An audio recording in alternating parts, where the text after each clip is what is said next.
Warning, this video will go over heavy spoilers for the JJK manga, from chapter 1 all the way into its conclusion. Anime onlys are not advised to watch. Oh my god, it's Kenjaku Tommy, famous author of the Jujutsu Kaisen manga. What brings you here, man? Oh, nothing really.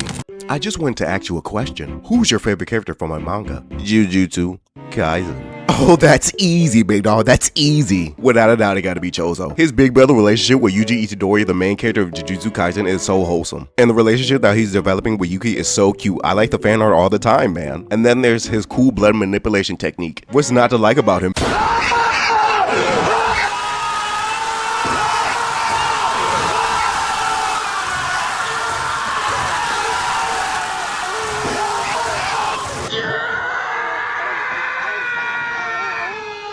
Yo, what's up everybody, it's your boy Yeetman here, back at it again. Today, we'll be ranking all JJK deaths, how much they hurt me personally. JJK is an anime known for its deaths, whether good or bad, they still fucking hurt. And today I just want to come around and, rank them from most hurtful to least. But before we get started, if you're new here, go ahead and join us geekers, geekertons, geekies. We haven't came up with a name yet, we're going through a little phase right now. But we do everything in here, man. We got the reaction content, we got the gaming content, we don't stick to one type of content on this channel. We do everything, man. Listen, I did a fucking Marvel Rivals shipping tier list. I don't have a job. Also, if you can follow me on my socials, Geekman on Twitter and TikTok, and then Lil KF5 on Instagram, I'm kind of unknown on those platforms over there. So if you can just hook me out, hook a brother out. No, nigga. No. No. No! No!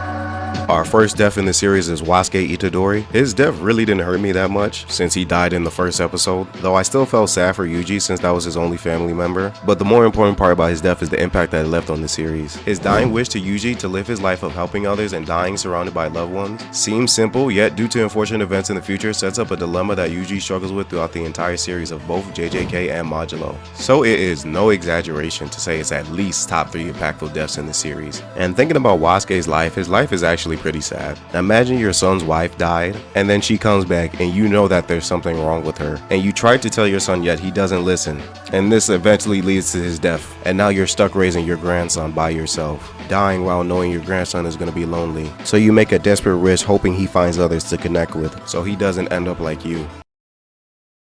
Well, time to put that nigga on the tier list. I didn't tell y'all how I'm gonna do this tier list. We are going to go from most hurtful to least. Like I said, S again. I had to go to sleep for this one. I have a couple deaths that are in this bracket that are gonna go here. A is gonna be his hurt. It hurt, but it wasn't, the most hurtful. B is gonna be neutral. C is I don't care, and D is I actively wish upon their death. So when applying this to Wasuke, I don't think he should go in the lower tiers. I still felt a little bit pain when he died. I still felt sad, because again, like I said, Yuji doesn't have anybody else other than Wasuke. But I wouldn't say he's the most hurtful. I think I'll put him at like a low A. Low A should be right here. Oh yeah, I do my tier list like that. I like, this is, the most A, and then this is like the least A, You fuck with me, man?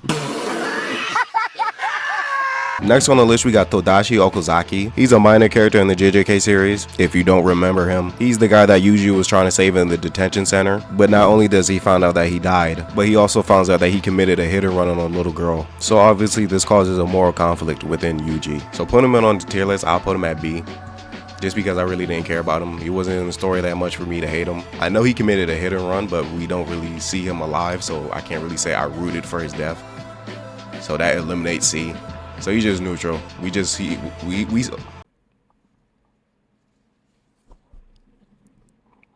Just cut the whole video. Next we got Nagi and Junpei Yoshino. These deaths are the most heartbreaking in the series, instilling our hatred for the cursed spirit Mahito. Their deaths are sad to me, especially because they didn't deserve their fate. Junpei should have been a Jujutsu sorcerer along with the main cast. I mean, he was literally in the intro. And Nagi being bisected by a cursed spirit is heart-wrenching. Not to mention that Junpei stumbles upon her body and it radicalizes him, leading him into the hands of Mahito. It's crazy to look back on it now, how Junpei's death serves to establish how evil Mahito is and how Sukuna isn't your average inner demon trope. With that being said, let's plug them up into the tier list. Like I said, their deaths were the most hurtful in the entire series. Not the most hurtful, but one of the most heartbreaking. So I would put it above Wasuke. But I think I'm gonna put Junpei right here, and then I'm gonna put the mom. The reason why I put the mom over Junpei is, you know, I feel like her death, like, she got fucking disemboweled is crazy. Even though Junpei got bullied his entire life and then got brutally manipulated by Mahito all the way until he killed him, it's pretty sad. But she just getting bisected just doesn't sit right with me. She really didn't deserve to die. She was fine as hell. She was bad. You better go somewhere and beat. Next we got the two death paintings. I don't know how to pronounce their name. I wouldn't say this death is really sad. The only tragic part is that Yuji is killing his brothers. But other than that, I can't really think of what made me upset when I first saw it. I guess because they were crying when they were dying, but they were evil, so it wasn't really affecting me that much. They didn't really get humanized all the way until the Shibuya arc, so I really can't say this death hurt me that much. So with that being said, these two will be our first C tier. Didn't really feel nothing when they died because they were evil. But later on throughout the series, we start to learn about how their connection with their brothers and how they couldn't fit into society because of the way they look, you know. So they had to do what they do, which kind of adds some level of sadness. But, you know, overall, I still don't feel nothing, you know. Oh, I put it in C. Oh, I'm a dumbass. Yeah.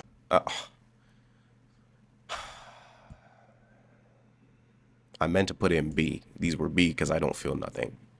But thinking about it, I will put it above Homeboy, because you don't know anything about this nigga. So next up we got Rika from JJK 0. Her death is a really odd one, because at first it did hurt me, because, you know, shock value of a kid getting hit by a fucking car. But as the series went on, I kind of didn't really process that, you know, Rika is dead, since, you know, Rika got turned into a Shikigami. So her being technically alive or still around within the story low-key took away the pain from her death. But that's not to say her death wasn't tragic. A little girl whose life has been absolutely terrible being turned into a cursed spirit after getting hit by a car is fucking nightmarish, especially because it wasn't her choice to be turned into a cursed spirit. And the fact that it's kind of implied that she killed her parents adds a whole eerie feeling to the whole thing. Plugging her into the tier list, I'll put Rika at low A.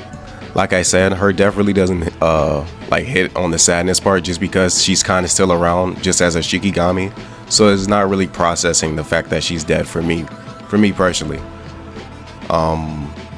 Again, like everybody else is like permanently dead, but she's kind of around, she's kind of still talking.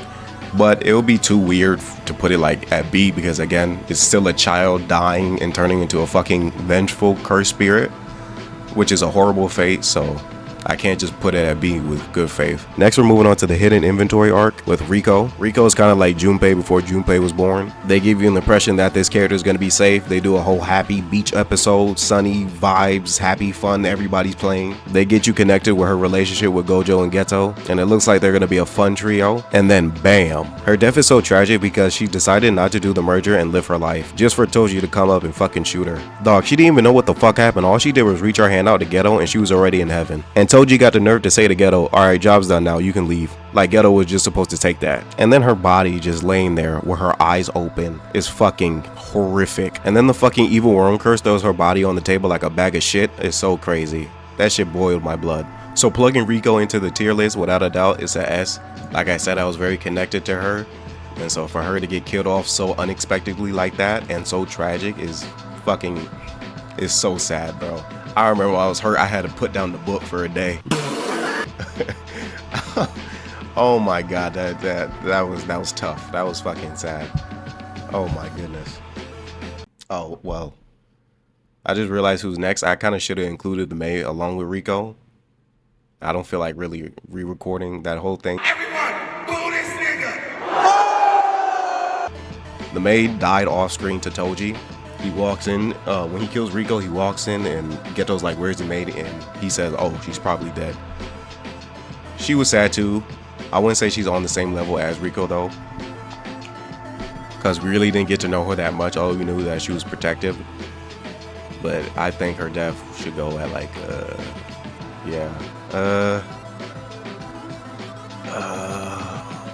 I gotta put it right there. I can't put her above Nagi just because we didn't see her body. She got off screen.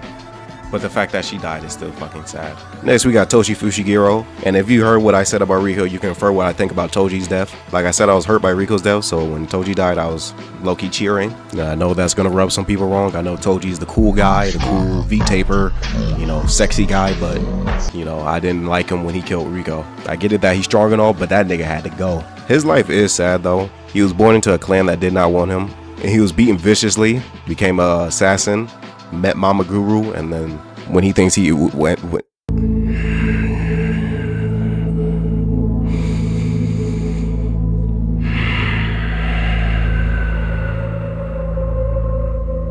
he thinks he's found love in a place that accepts him, Mama Guru dies, leaving him a soulless husk of what he used to be, dying not even knowing if his son is going to be safe, hoping that Gojo fulfilled his wish. But applying that to the tier list, ain't none of that shit matters. I still actively was happy when he died. Again, like I said, I was mad that he killed Riko, so I really wasn't sad. That nigga had to go. I'm debating between putting him in D. I wouldn't say, yeah, I ain't gonna lie. I ain't gonna lie, he had to go. I ain't gonna lie, Toji had to go. He had to go. He had to go. He had to go. That nigga was fucked up. He almost killed Gojo. He packed up Ghetto. You had to go, big dog. You tripping. He took a bite out of him. Next we got Mechamaru. Mechamaru died fighting Mahito. His death is particularly sad when it comes to how his relationship with Mia never really panned out. And the fact that he died just when he finally was able to use his body fully is tragic, especially when he had hope of winning the battle. And Mechamaru is just a cool character in general. A lot of people glaze Maki and Toji for the heavenly restriction, but it's kind of interesting to see it in the reverse. I wish we would have seen more people like Mechamaru in the series, but plugging his death into the tier list, I'll put him at a high A. Again, like I said, it was sad that he was kind of like hopeful of getting away in his battle against Mahito just for it to be stripped away. He had dreams of him and Mia, Mia? Who the fuck is Mia? He had dreams of him and Miwa getting together, and you know, it's kind of sad that that never happened. And he just, you know, fucking died. Rip Mechamaru, man. W heavenly restriction. I wish we would have seen more of that type. Now we're in the Shibuya arc, starting off with Hanami. She got popped by a grape. She got popped by a grape? What the fuck are you talking about? She got popped like a grape by Jojo. She got popped like a grape by Gojo. Her death was sudden to me and unexpected. I didn't really believe it when it happened. I thought she would be like a more major character in the story. So for her to get picked off that early is crazy. But with that being said, I really didn't feel nothing about her death. Let's see. I didn't really like, I keep forgetting my damn rankings. It'll be like yeah, I actually didn't care. I actually didn't care about like her death. I was just like, damn, I didn't know she got packed up that quickly. I couldn't believe it. So, you know, rip plant man. I mean, ooh, damn, misgendered. Next we got the grandma that summoned Toji. I forgot her name. It doesn't even matter. She's a fucking B. I'm not gonna even drag it out. Yeah, like I said, I'm not gonna drag it out. B. Probably the lowest of B. She got oral farmed by Toji. Brutal. Not gonna lie, looking at the tier list, there's a couple deaths I really don't care about, so we're just gonna go ahead and go through it like a speed round. All right, next up we got Dragon. I really didn't care about. You know, you hear the fucking transformation and got with his ass whooped by Toji. It wasn't really much to say. And I didn't really like him because he hurt Maki, so he gets put on C. Then we got Nobito. We really don't know his like importance. Not really, we don't know his importance, but we don't really see him really fleshed out into the Culling games, and when we see the Zenin Clan and all his family members. But even then, this is head massaging and CEO. When I saw his death, I was just like, damn, he got fucked up. So I really didn't care. I really didn't care for his death, but I'll put it right here. Okay, next we got Hamiko and Mimiko. They got fucked up by Sukuna. That shit was crazy. I did not expect that. I do feel a little bit bad about them because basically their life, they never really found peace. They found peace for a short while, but then Geto got killed off, so, and they fucking died trying to get him back. It's kind of sad, so I'll put that at like a low A. Next we got Jogo. I wasn't really like upset, but I kind of felt sad that he was out the story. He was a pretty cool curse spirit, so seeing him be gone like that is kind of like damn. But it'll be fun, you know, this is my damn tier list, so Jogo's going at an A. We got Haruta. I'm glad his bitch ass died. He gonna sneak Megami. And then he was so annoying with Nobara and the I forgot what the other Kyoto student was. But he was annoying. He was annoying. I'm glad he died. Next we got Nanami. His death came at the hand of Mahito. His death is especially brutal since he was that close to death, walking around through the station of Shibuya, imagining himself on the beach in Malaysia. Again, this death serves to solidify our hatred for the cursed spirit Mahito, but I'm gonna be honest with you, I didn't feel nothing about this death. Man, what the fuck is you talking about? I'm sorry. What I mean by that is that when the time that Nanami died, I was very desensitized with the manga due to all the deaths that happened prior. So when his time came around, I really didn't feel anything. And this video is about how much the death affected me. So if we're following that rule, Nanami, we're gonna put you at low A. I'm so sorry. Wait, no, I could put you above Jogo. Okay, hold on. Actually, I wasn't gonna hold him as bad as I thought I was gonna. I can put him like right, right here, because after these deaths, that's when I started to get desensitized. So I'll put Nanami right here. I'm gonna get fucking shot in the comments. What the fuck? Heated rivalry, what? Next we got Mahito. This was a joyous death. I've been praying on this nigga's downfall ever since we saw him on screen. For Junpei, for Mechamaru, for Nagi, from Nanami. This was a joyful event. Watching him get packed up. The only thing I'm mad at is that he got absorbed. I wish Yuji fucking beat the shit out of him. Beat him to death. But the anime did do justice by making him scream like a little bitch. So it's crazy how when Mahito was dying, he was experiencing fear for the first time, which just makes the whole ordeal more sweeter. And plugging that into the tier list, that is a hot D. This nigga's a homosexual. More irritating than Haruta. I was joyous. What a good death. This was one of the most favorite deaths. Most joyous death. I had a good time with his death. Rest in peace, douchebag ass nigga. How about I take my motherfucking goddamn covenant, chase you down in the middle of the motherfucking snow? You're running. You see a bunch of us in black cloaks running towards you. You see me in a gold cloak. Big, tall, muscular, evil ass motherfucker running at you. First I start off like this, because I don't need my full speed to catch you. Then I see you start to speed up. Then I start speeding. Then I just go, and I just sick my whole covenant, and they're just chasing you, running at you like wolves in black capes. They tackle you. Now we're on to the culling game, starting off with Mai. Mai's death is pretty sad. Having to resort to sacrificing herself so Maki can live is depressing. But when I saw this death, it really didn't hurt me that much since we wasn't really connected with Mai. It kind of does hurt me as the series goes on longer because I sometimes forget that Maki had a sister, which just makes the whole situation even more sad. So I think I'll comfortably put Maki's death. You'll comfortably put Maki's death? You fucking idiot. Right above Mechamaru. Even though I didn't really get to know Mai, that's kind of like plays into the tragedy because she had a cool technique. If she had the desire to get stronger and was like, you know, if the whole twin shit, the way the Jujutsu world views twins, if that didn't exist, she would have been a powerful character. She would have been like Yorozu. So it would have been cool to see what my personality or whatever who she was, but unfortunately she died early. Rest in peace, Mai. I don't know why I stuttered. I don't know. Next we got the Zenin Clan. This includes every one of those like fodder units and the Hey. I didn't really care about their deaths. I didn't really know them. All I know is that they're aligned with the Zenin Clan, the oppressive group, so I wasn't sad about their deaths. I might purposely put this in D tier just because of fucking Ranta and the fucking propaganda that's surrounding him. You niggas need to shut the fuck up about that nigga. Oh my goodness, y'all niggas are insufferable. I already made a whole video about that Ranta glazing situation, so I'm not gonna go into it here. But yeah, time to plug these niggas into the tier list. Let's put them at C. So fucking bum ass niggas. Don't got one dub under their belt. You ask the Zenin Clan to fight other people other than women. What are they gonna say? Wrong guy. Wrong guy. I'm just thinking that guy. Smoking crack, dope, cocaine. Wrong guy. Next we got Naoya. This nigga was so annoying, bro. I was so happy when he fucking died. Oh my god, he's like a fucking ant. Just always glazing Toji and Gojo, bro. Shut up. Them niggas do not know you. If you saw my fraud video, you know how I feel about this nigga, but god damn, a misogynistic, incestuous pervert pedophile and an implied rapist. Nigga, you gotta go, bro. But let me stop before I shake the beehive. Some commenter, he feels some type of way when I say that Naoya is a misogynistic, incestuous pedophile. He gets a little touched by that. But anyways, yeah, I'm glad this nigga got packed up. Let's put him in. It'll be a little bit weird to say that I wish for his death more than Mahito. Mahito really pissed me off, so I'll put him right. Yeah, I'll put him right here. Yeah, he was fucking annoying, glazing on time. And the one who stands with them is me. Oh man, nigga, shut the fuck up. Ain't nobody care. So I'm glad he's gone and good and gone. W Maki. Next we got Yaga.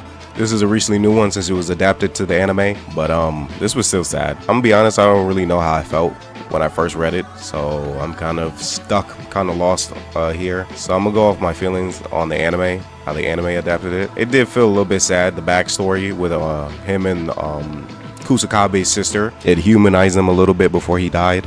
And then Panda runs up to him, he starts crying. That was pretty painful. So putting Yaga into the tier list, I give him a A, right between Nanami and Wasuke. His death was still pretty sad, but I didn't really I don't know. Again, like I said with Nanami, I was very desensitized by the time these deaths came out, so that's the reason. Maid just hit different because it's kind of sad how she died young. Next we got Yuki, and oh my god, I can't believe that she died. Her death hurts me so much because I genuinely wanted to see more from her. So for her to go out like that against Kenjaku was so fucking infuriating. Like, did she have to die right there? She couldn't die in Shujinku. We could have had her at the final Sukuna battle and she get hit by a fucking cleave. Come on now. She didn't have to die against fucking Kenjaku. At least we didn't see her fucking corpse. That's the only thing that makes his death a little bit less sad. Plugging her in the tier list, this is an S. Yeah, she did not deserve to die, bro. She should have had a longer time in the story, bro. She was so cool. We didn't even get to see her interact with Toto. Like, wasn't that like her mentee? Didn't she train Toto? We couldn't get one interaction with her and Toto? Brutal. Wasted potential. And you know what? Fuck this nigga. I ain't giving him no time. Fuck Tengen. Tengen bitch ass, bro. Hold Yuki so bad. Fuck Tengen. Tengen's going to see. Tengen's going to see. I'm not dedicating my time to this nigga. Fraud ass nigga. Bum ass nigga. Fuck Tengen. Next we got Tsumiki and Yorozu. I'm not gonna lie, I really didn't feel nothing about these deaths other than I felt sad for Megami because he's killing his own sister. But in terms of how I felt about the character, we really didn't get to see Tsumiki at all. So I can't really say I was sad about her death in particular. I just felt sad that, she got killed by her brother. But Yorozu's a whole different case. She was fucking annoying. That nigga Sukuna does not want you, bro. Stop. Just let it go. He's good, bro. And then she took over Tsumiki's body. It's like, bro, she was annoying the fuck out of me. So I was kind of happy when she died. So putting Tsumiki in the tier list, she'll get like a B. We'll put her right here. Ooh. Yeah, we put it right here. Again, like I said, I didn't really get to know her, so in terms of how I felt about Tsumiki dying, I just felt like, damn, that's making me sister, and she didn't really get to live a life. She was in a coma. So, that's really it. I don't even know Tsumiki that well, so, I mean, rest in peace, big dog. But for Yorozu, yeah, she was annoying me. She was annoying the hell out of me. Recording, I realized I put Yorozu a little bit higher than she actually is. In reality, she's in between Haruta and Naoya. Took Tsumiki's body, trying to suck off Sukuna. She was doing too much. You gotta stop that. Next, we got the big one, the big death of Gojo Satoru. I wouldn't say this death actually hurt me that much. Like everyone, I saw this death through the leaks. I just didn't know what the fuck happened, and I couldn't believe that Gojo lost. And if I was judging it on how I first reacted when I saw it, it'll be at like a low B. But after I caught up with the story and learned the context around his death, I felt a little bit more emotion seeing his death. The isolation and loneliness he feels being the strongest, and him being viewed as a weapon throughout all Jujutsu society, made me feel even more bad when he died. With that being said, I'll give Gojo I think I put him right.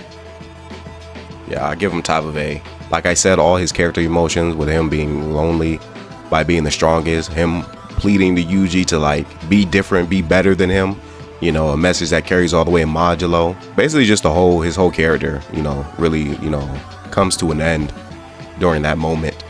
So I felt more rereading it and actually catching up with the story instead of reading it through the leaks, which is a message that everybody in the JJK fandom should learn.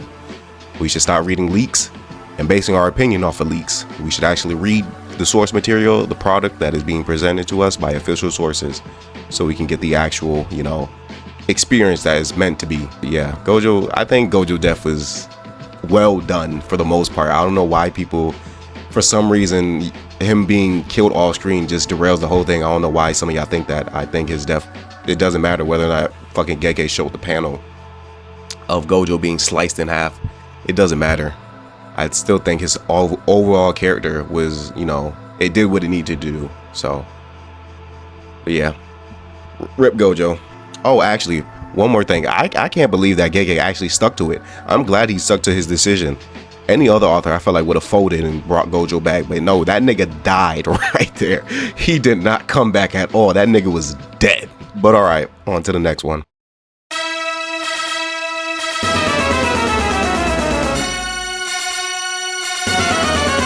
To get the fattest get back in all of manga.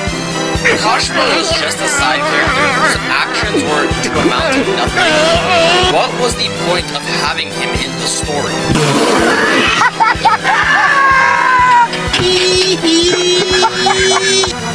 Hi, my name is Cherry Bomb, and I fight for all the single moms out there that don't get the respect they deserve. Let's do this! I am dangerous! Bro has one win, and it's against Panda. And guess what? He didn't even properly defeat Panda. That thing is still alive. But this jackpot hit with even numbers. So if I can get out of this 4 minutes and 11 seconds, I win. But that's what small fry with me. Turn up the music. This is a funeral for the living. It's official, Kashimo is the third strongest character in Jujutsu Kaisen. In the Q&A with Gege Akutami, Gege states after Gojo, the only person Sukuna felt he could lose to was Kashimo. I've seen the fucking videos. Stop tagging me in that shit. I know it's fake. I hate being a Kashimo fan. I hate it. It's the worst decision I've ever made in my life. Why? Why did I choose to support the one character who's gonna get clowned on by everyone in existence? During the Edo period, where plumbers and firefighters reigned the strongest. The waffled one known as Cash quote-unquote Himo was the strongest of the strong. After lasting 15 pages, with the true strongest, he is now returned back to where he belongs with the rest of the fodder. Kashimo. We're gonna drop the slander. I just needed to get that out before we talked about him. Kashimo's death is in the same realm as Gojo, as he died 2 chapters after him, and I still haven't caught up to the manga during that time. So in terms of how I felt when he died, I really didn't feel anything, because not only did I not know the context surrounding his death, I didn't even know who he was. That's how far behind I was. I was all the way in Shibuya when the leaks were going on. But also, like I said with Gojo, actually reading the manga and reading up until that point helps like contextualize the death and make it better, in my opinion. I'm probably the only one who thinks this, but I think that Kashimo death is actually kind of well written in terms of what it adds to the overall story and the character of Sukuna, because I feel like a lot of people who hate the death wanted Kashimo to be more than what he was put in the story to be. His whole character is to reinforce the theme of being the strongest and the isolation that comes with it, because Kashimo has the same problem as Gojo, being isolated because he's the strongest. So when he dies, he asks Sukuna about this perspective, and we get to hear Sukuna's thoughts on being the strongest and what that role entails. I'm not gonna get into that in this video, just because this video isn't about that. If you want an in-depth analysis, go check out 100's video about Sukuna. He does a good job explaining Sukuna's motivations and his, ideals. This video is just not that, so I'm sorry. So yeah, like I said, this video is about how much the death affected me when I saw it. So if we're going by that, I'm gonna put him in his own tier. Even though I just did that whole breakdown on how good his death was and how meaningful it is to the story and explaining Sukuna's ideals, is still, still bum-ass Kashimo. So I really didn't, I was already used to the meme, so Kashimo was already a bum to me, so it really didn't hurt.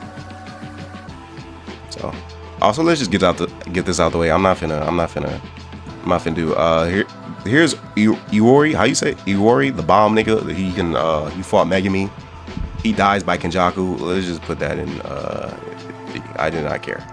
Did not care. Did not care. Next, we got Kenjaku's death. This one's a little bit odd because I was underwhelmed when it was first shown, since Kenjaku is the secondary main villain and he gets packed up by Yuta mad quickly. So that kind of played a role in my emotions seeing his death, which I'm not going to go into the semantics on whether or not his death was well written. All I'm going to say is that I was kind of underwhelmed. It felt like, it's not like it wasn't like an ass pull. It felt like the most realistic way you could have done it, you know, like that's like some shit that we would do in this reality. Just pack him up quickly, no dramatic ass fight, just let's get this nigga out of here immediately. But in the story, that kind of really doesn't work. I just wish this fight with Yuta was longer, since those two are fighting on who's the third strongest in the JJK verse. So in regards on how I felt when I first saw it, I actually didn't feel nothing, but that was based off the leaks, so that's not really my first time seeing it. So like Gojo and Kashima, I have to base this on how I felt when I finally caught up to that point, and how I felt reading the previous chapters all the way up to this. And with that being said, I'll have to rank him at like the lowest of D. This guy is the most heinous villain in the JJK universe. He's more evil than Sukuna, because Sukuna was doing what he did out of like the way he grew up, you know. He had fucking 4 arms and 2 mouths. He wasn't treated right as a kid, so he lashed out against the world and became this evil monster, you know. He even recognized this during his death and realized that he was wrong, and that if he had a chance, he would change in the next life. This nigga is genuinely doing this shit for fun. He is a rapist. Canonically, because he had the death paintings he forced a woman to get pregnant with a cursed spirit like 9 different times. So yeah, this nigga is weird. We don't even know how many atrocities he's committed throughout the entire history of JJK. So seeing him get packed up by Yuta, even though it was anticlimactic in the moment of me reading the leaks, that was still a well-deserved death. I was just happy to see him go. That nigga is heinous. Kenjaku's the evilest villain in the JJK franchise. Also, he killed Yuki. Fuck that nigga. He killed Yuki. Long live my nigga Yuki. Long live my nigga Yuki, man. Next, we got the one the whole intro was made about. Choso's death hurt me the most, man. He was so cool. I like when he was introduced. I knew this guy was gonna be different than the others. His design was very different. He acted very different. He's more human-like. So when he came over to our side, I was happy. He's also very likable. He just likes Yuji. He's his brother. He wants to protect his younger brothers. He didn't deserve to go out like that. He did not deserve to go out like that, bro. Oh man, this one is different because it hurt me when I first saw the leaks and when I went through and reread it. This hurt me so bad that I tweeted about it when I first saw it. I should get some sleep.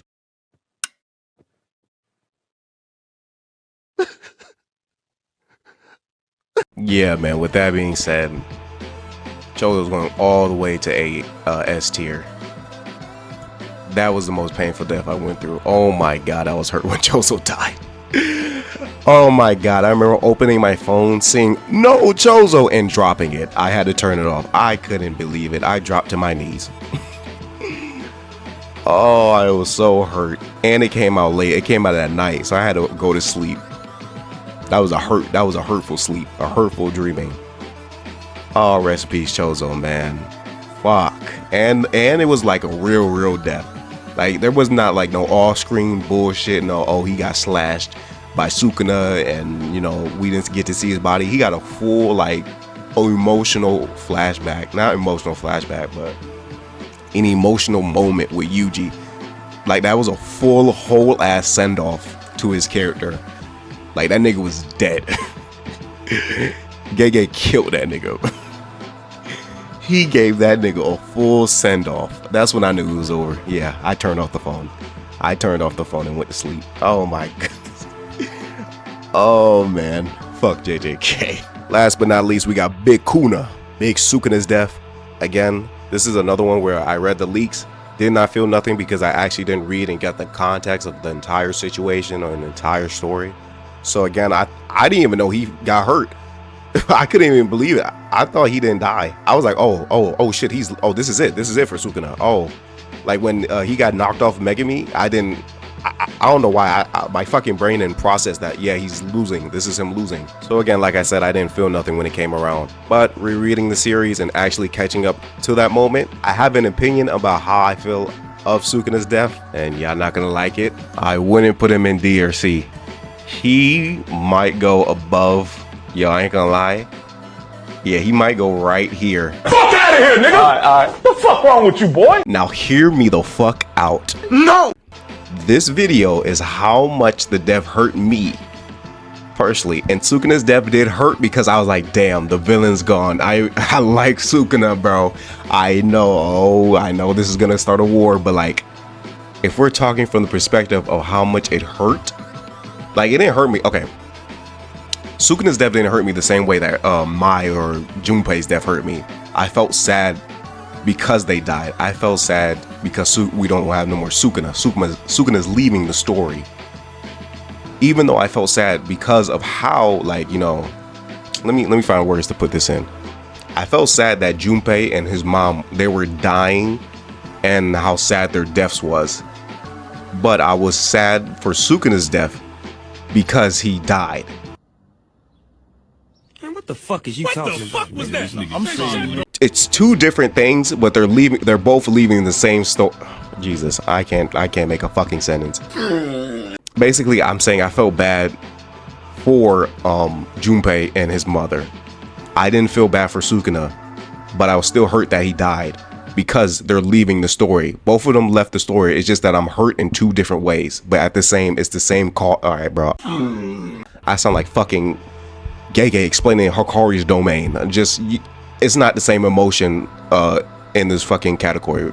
It's just the same amount of pain, bro. I was just sad to see him go out the story, bro. Jesus, sound like illiterate, bro. Oh my god, that was rough. But yeah, Sukuna, you know, I liked him as a villain for this story. He was a cool villain. His motivations, again, like I said, you think when you start the JJK story, you think he's gonna be like this evil, you know, emotionless hunting demon with no motivation, just evil to be evil. But as the story goes on, it tells you, like at the end, you know, Sukuna was like not born this way, but like groomed this way by like the world. You know, he's born an unwanted wretch. You know, I think he was hated. I'm pretty sure he was hated by his mother, abused probably, and the only way he could find a way in life was by living the way he did, which is being a real ass nigga, you know, a demon.